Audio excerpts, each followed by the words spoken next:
Olá, eu sou o professor Luiz Rezende, mais uma aula de administração.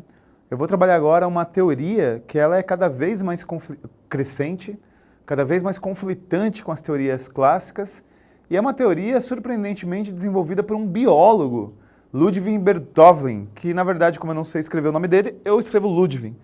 E você tem no material aí o nome dele completo. Na verdade, nas bancas organizadoras ele aparece como Ludwig B, Ludwig Bertholin, e ele sim é um biólogo. A teoria geral dos sistemas, ela aparece em vários editais como abordagem sistêmica. E esse teórico ele é ousado. Qual é a premissa dele? Tudo tem relação. Todas as áreas do conhecimento humano têm inter-relação. Nada é absoluto, tudo é relativo. Nada é autossuficiente, tudo é colaborativo.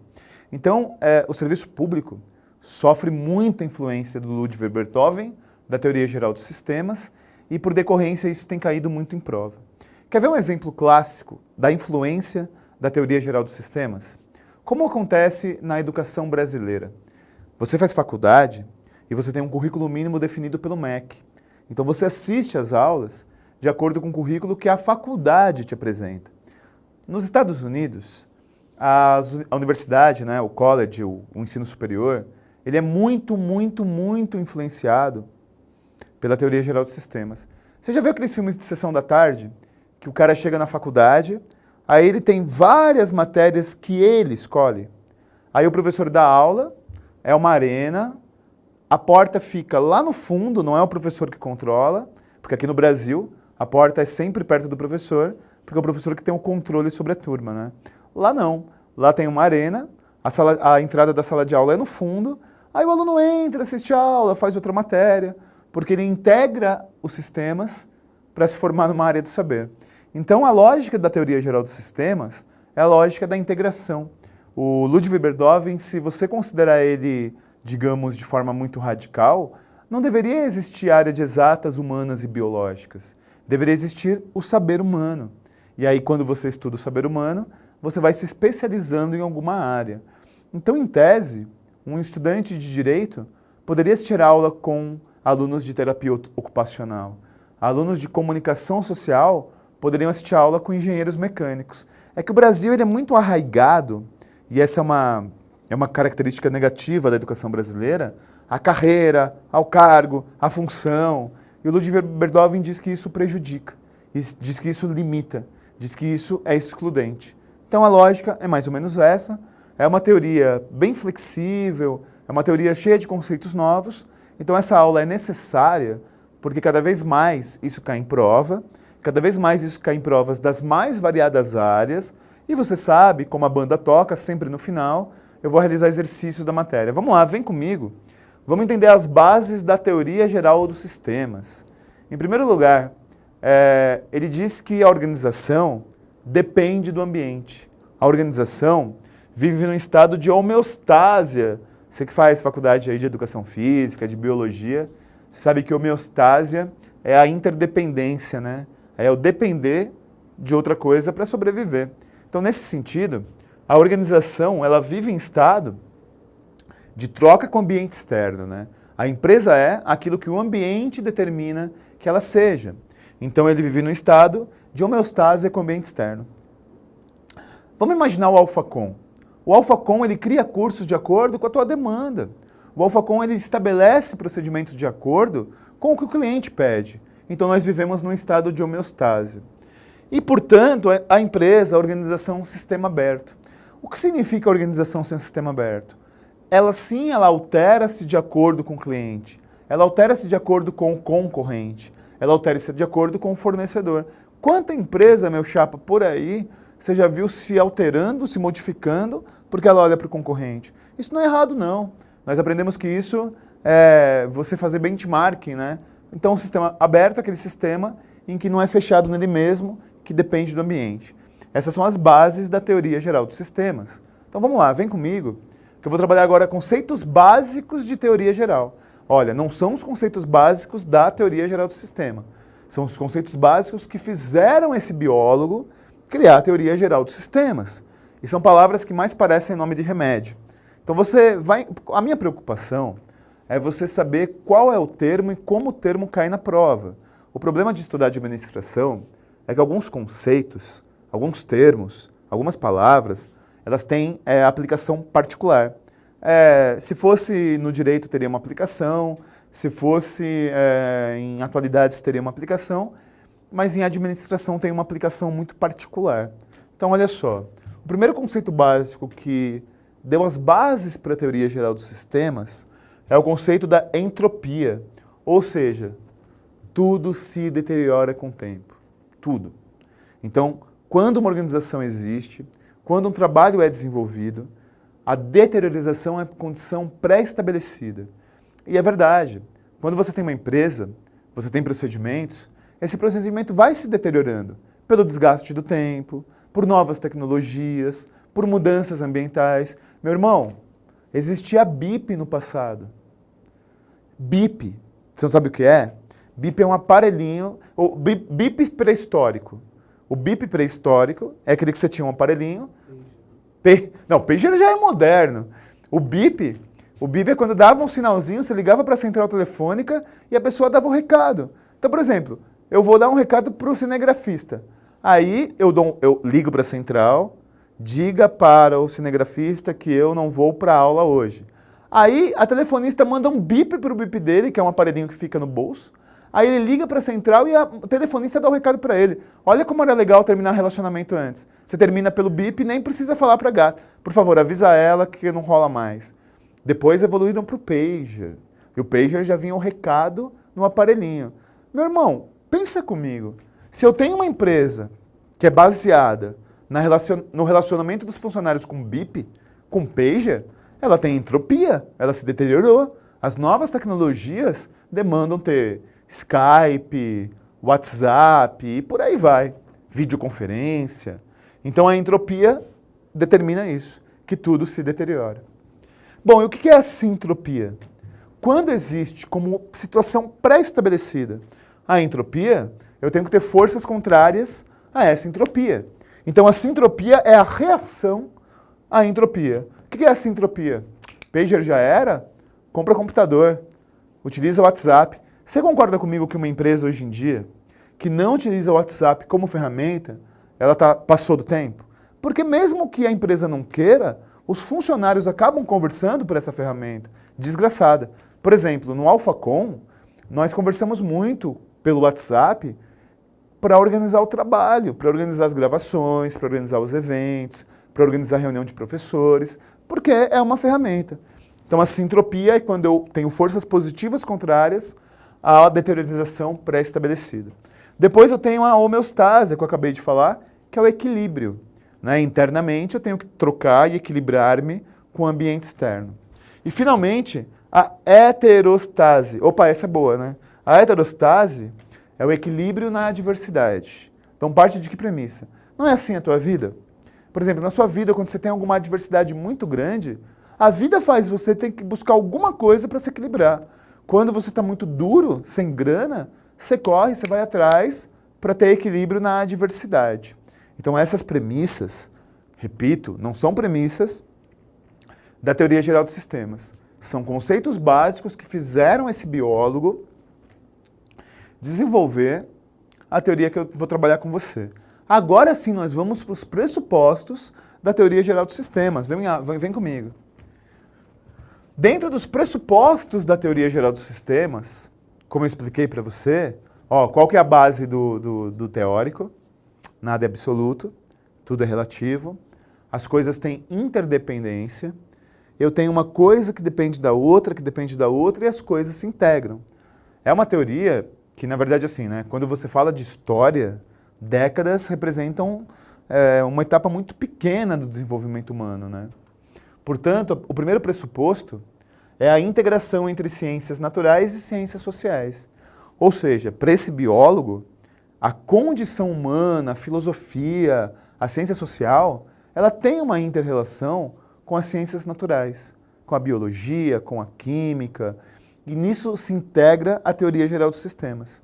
Ou seja, eu tenho ciências naturais, e a biologia é o melhor exemplo, porque essa teoria vem de um biólogo, que se casa com a filosofia, com a sociologia, com a história.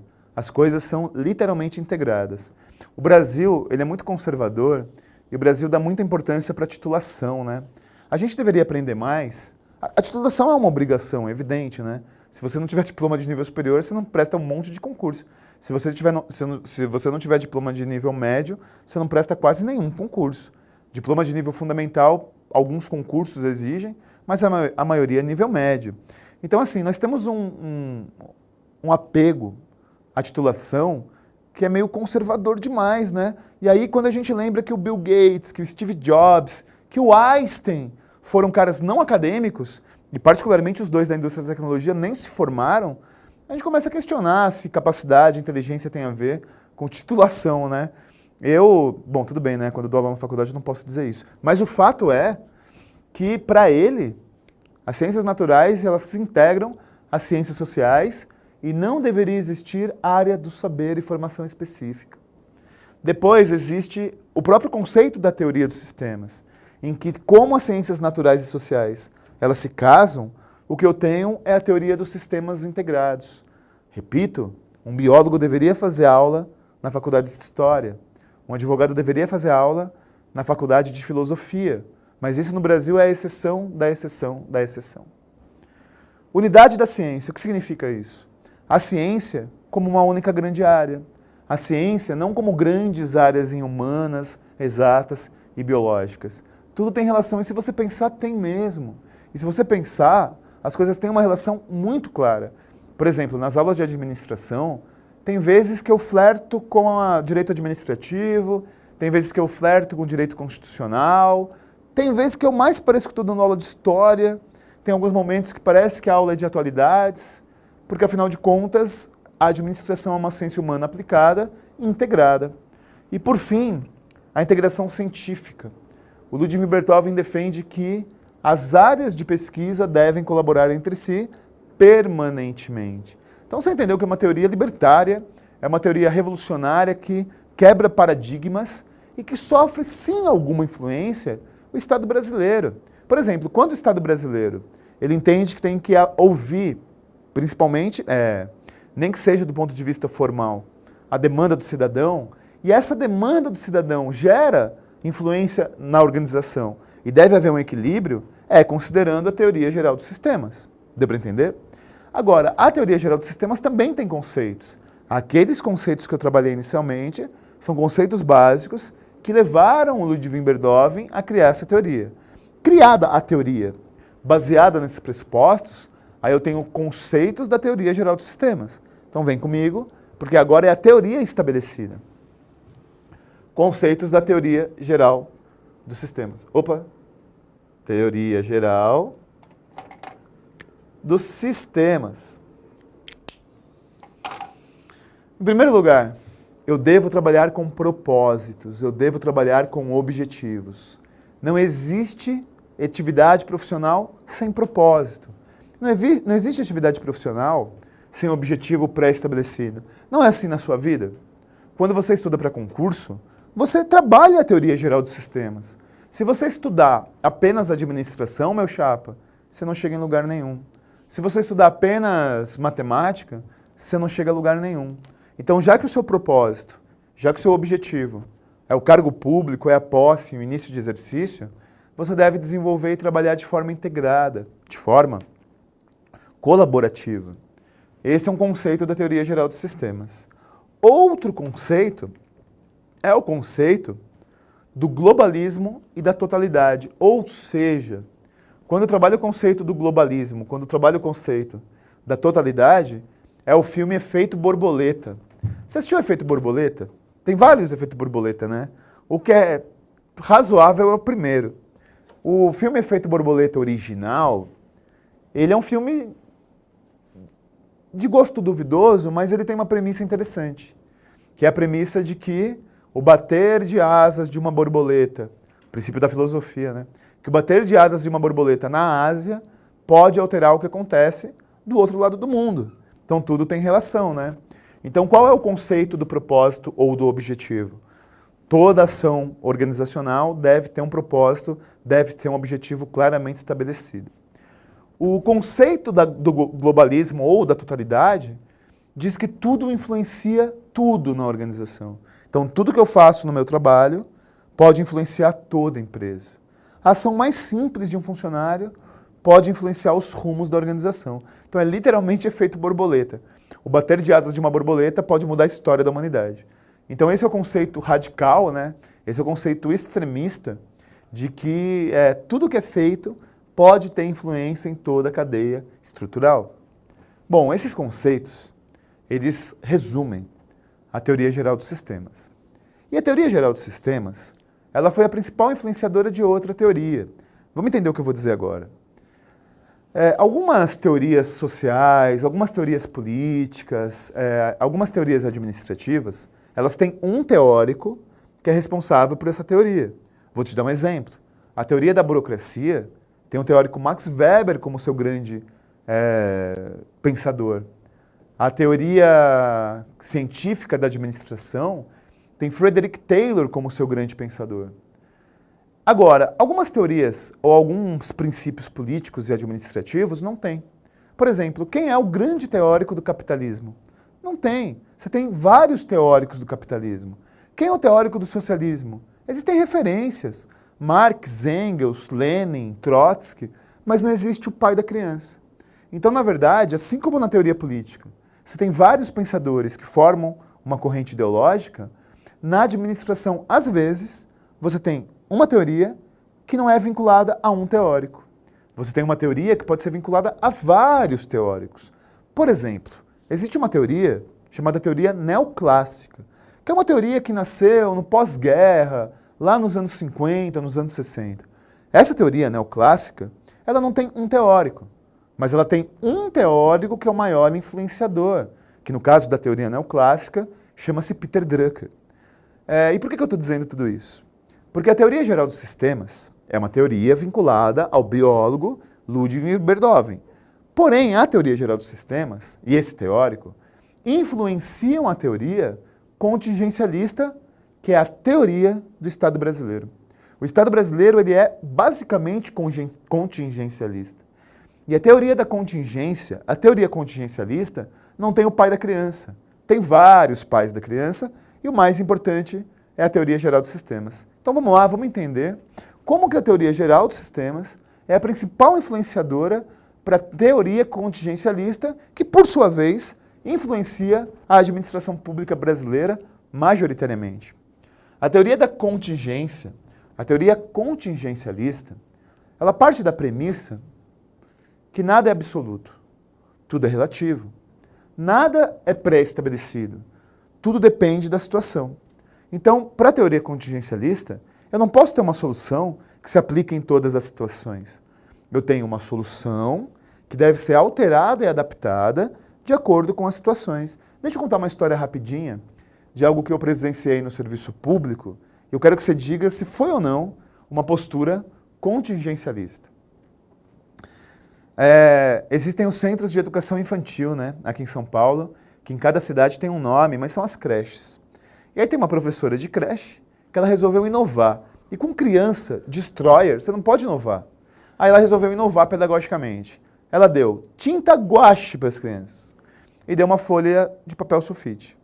Aí ela pediu para as crianças, faça desenhos que lembrem sua família. Quando ela virou para a lousa, o Pedrinho, olha o nome do maldito, Pedrinho. O que você espera de uma criança chamada Pedrinho? É um destroyer, né?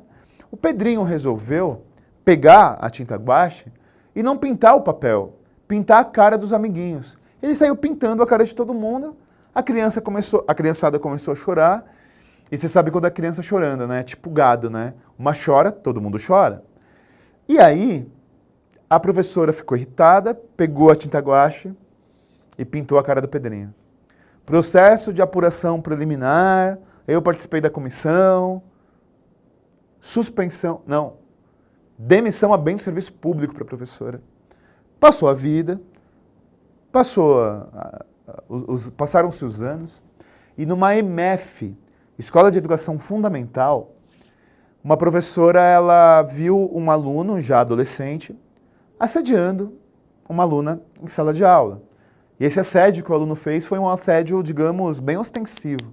A professora, para proteger a aluna, foi lá e agrediu o aluno. processo de apuração preliminar, eu participei da comissão de apuração preliminar, suspensão de 5 dias. Você concorda que contando essa história assim, de forma rasteira, não tem muita lógica? Peraí, mas a professora que pintou a cara do moleque foi demitida bem do serviço público. A professora que agrediu um aluno, ela foi apenas suspensa? Porque o contingencialismo diz que você tem que analisar situação por situação. Por exemplo, se nós não fôssemos contingencialistas, nós seríamos mecanicistas. Se pintar o rosto da criança demite bem do serviço público, bater no aluno, tipo, sei lá, né, expulsa da humanidade, né? Então não é assim, porque cada professora tinha uma história, cada contexto era um contexto, cada professora tinha uma relação com a escola e com os alunos, e analisando cada caso, partindo da premissa que nada é absoluto, tudo é relativo, você tem situações diferentes para casos diferentes. Isso é ser contingencialista. Você concorda comigo que tudo que eu expliquei sobre a teoria geral dos sistemas, tudo é integrado, tudo é colaborativo, tudo tem a ver com o ambiente, o contingencialismo sofre real influência da teoria geral dos sistemas de Ludwig van Beethoven? Então a premissa inicial é essa. Eu não tenho soluções automáticas e mecânicas para qualquer situação. É igual a relação com o ser humano, né? Por exemplo, o ser humano é complexo por si só, né? Uma postura que você tem com o teu irmão pode não ser a postura ideal que você tem com a tua esposa, com o teu marido, com o teu filho, com o teu pai, com um amigo de trabalho. Cada situação é uma situação. Então o contingencialismo, baseado nisso, ele tem uma regrinha que é a seguinte: variáveis externas determinam possibilidades internas. Você faz isso. Na prática você faz isso. Você que estuda para concurso público, você pensa em possibilidades que você tem baseado nas variáveis. Se você estuda, por exemplo, para carreiras tribunais, aí sai um anúncio do Conselho Nacional de Justiça que não vai mais ter concurso para o judiciário até 2038. O que você faz? Você estuda para outra área, porque a variável externa determina possibilidades internas. Eu estou cansado de ter aluno que estuda para uma carreira e acaba sendo aprovado em outra. O Presencial de São Paulo, o Presencial de Cascavel e você, toda hora vê exemplos nos nossos eventos do que eu estou dizendo. Eu tive uma aluna há um tempo atrás, aluna de carreiras fiscais em São Paulo. Ela pleiteava ser auditora da Receita Federal. Aí abriu o concurso do TJ de São Paulo. E ela, mesmo tendo foco em Receita Federal, ela resolveu prestar o concurso do TJ. Banca organizadora diferente, o TJ era VUNESP e a Receita é ESAF, foco diferente, matérias diferentes. Ela foi lá, se preparou e passou. Então ela não pensava no TJ, ela não pleiteava TJ. Quando abriu a possibilidade da variável externa, ela entendeu como uma possibilidade dela mesma. Então isso a organização deve ter. Nós temos um querido aluno que é bibliotecário do Alfacom São Paulo, um dos primeiros alunos que estudaram no Presencial de São Paulo, e ele nunca pensou em ser policial federal. Ele prestou concurso, bibliotecário, olha a faculdade que o cara fez. Ele passou para concurso da PF em 2014 e ele não passou no TAF, ele ficou na natação, o Andrei. Um beijo, Andrei, se você estiver assistindo. O Andrei tomou gosto pelo negócio. O Andrei, atualmente, ele é policial rodoviário federal, porque ele passou no concurso da PRF, foi esperto, né, percebeu que tinha que fazer academia, passou no TAF e hoje ele é policial rodoviário federal, coisa que ele nunca tinha sonhado na vida, porque quando pintou o concurso, ele viu isso como uma possibilidade. Deu para entender? E isso se aplica ao serviço público e ao contingencialismo administrativo. Pois bem, a teoria geral dos sistemas, apesar de não ser uma teoria de ontem, é uma teoria moderna do ponto de vista histórico, porque quebra paradigmas, quebra paredes, e quando cai em concurso é um tema muito variável, muito fluido, você tem que ficar esperto. E nada melhor para ver como isso cai em concurso do que questões de provas anteriores. Então vamos lá, vamos para o seu material. A prática é o critério da verdade. Então, é o maior critério da verdade. Então vamos às questões do seu material. Vamos imediatamente para a leitura da primeira questão. Marca a alternativa que não corresponde a um dos princípios da teoria geral dos sistemas. A. O expansionismo que sustenta que todo fenômeno é parte de um fenômeno maior. B. O pensamento sintético, que está mais interessado em juntar do que separar as coisas. C. A teleologia, que afirma que a causa é uma condição necessária, mas nem sempre suficiente para que se surta o efeito. D. O pensamento analítico consiste em decompor o todo, tanto quanto possível, em suas partes mais simples, que são mais facilmente solucionadas. Bom, pela leitura já dá para entender o que não é integrado, o que não é sistêmico, né? Alternativa A. O expansionismo sustenta que todo pequeno fenômeno é parte de uma causa maior. Perfeito, teoria geral dos sistemas. B. O pensamento sintético está mais interessado em juntar do que separar, ou seja, teoria geral dos sistemas. C. A teleologia, que afirma que a causa é uma condição necessária, mas nem sempre é suficiente para que surja o efeito. Ou seja, a relação causa e efeito não é automática. Eu posso ter uma causa, mas o efeito pode ser variável de acordo com o meio ambiente. Está correto? D. O pensamento analítico que consiste em decompor o todo, tanto quanto possível, porque as partes mais simples são mais facilmente solucionadas. Não! Eu soluciono quando eu tenho integração, quando eu tenho várias áreas do saber, ciências naturais e ciências sociais integradas. Então, o que não tem a ver com a teoria geral dos sistemas é a alternativa D. Próxima. Qual das opções abaixo concebe a organização como um sistema social formado de subsistemas e que deve interagir com um meio externo para garantir sua sobrevivência? A. Teoria dos sistemas lineares. B. Teoria dos sistemas fechados.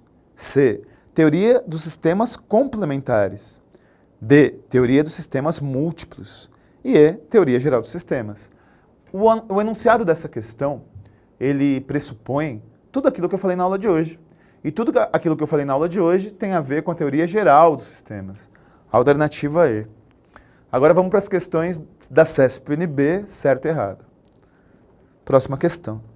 A teoria geral dos sistemas, aplicada à administração, preconiza a reorientação do pensamento e da visão do mundo com base em paradigmas que contemplam uma visão analítica, mecanicista e linear de causa e efeito das organizações. Olha só. O pensamento sistêmico não é um pensamento, como a questão diz, mecanicista. É um pensamento dinâmico, social. É um pensamento que não tem uma relação automática de causa e efeito, porque eu dependo do meu meio. E quando existe uma relação automática de causa e efeito, eu sou mecanicista. Portanto, erradíssima a questão. Próxima questão. A teoria geral dos sistemas baseia no princípio de que, nas empresas, nada é absoluto, tudo é relativo, dependendo das variáveis que geralmente são incontroláveis, por estarem em seu ambiente externo, especialmente na prospecção de cenários e mercados. Olha só, essa questão está quase certa. Mas como não tem meio certo na prova, está errada, né? Em primeiro lugar, as variáveis externas elas são incontroláveis. Mas o mercado tem um certo grau de controle porque ela tem uma variável interna. Porque os cenários que são apresentados têm uma reverberação interna. É só você lembrar da matriz SWOT. É só você lembrar da ferramenta que cai tanto em prova, em que eu analiso o ambiente externo e interno. Então, cenários têm aspectos controláveis, que são aspectos organizacionais. Por isso, a questão está errada. Próxima. Entre as ideias apresentadas na teoria geral dos sistemas, desenvolvidas pelo biólogo alemão Ludwig von Beethoven, inclui-se interdependência entre as partes. Teoria segundo a qual tudo é formado de partes interdependentes e o tratamento complexo da realidade complexa. Concepção que se refere à necessidade de aplicar diferentes enfoques que se compreendam realidades cada vez mais complexas. Essa questão, ela apresenta de forma extremamente correta o conceito da teoria em que nada é absoluto, tudo é relativo. O conceito da teoria em que as coisas elas se completam e a solução não é algo simples e pontual, é algo complexo e integral. Perfeito. Olha só, a abordagem sistêmica aparece em muita prova. Tem muito edital por aí, de várias áreas de concurso público, que citam nos seus editais a abordagem sistêmica, que é um termo que mais aparece do que teoria geral dos sistemas. Caso apareça na sua prova, abordagem sistêmica é exatamente a aula de hoje, é exatamente a combinação entre teoria geral dos sistemas e o contingencialismo que foi influenciado por ela, toda a teoria que eu expliquei para vocês de integração. Espero que você tenha aproveitado a aula, muito obrigado pela sua audiência. Força e honra, até a próxima.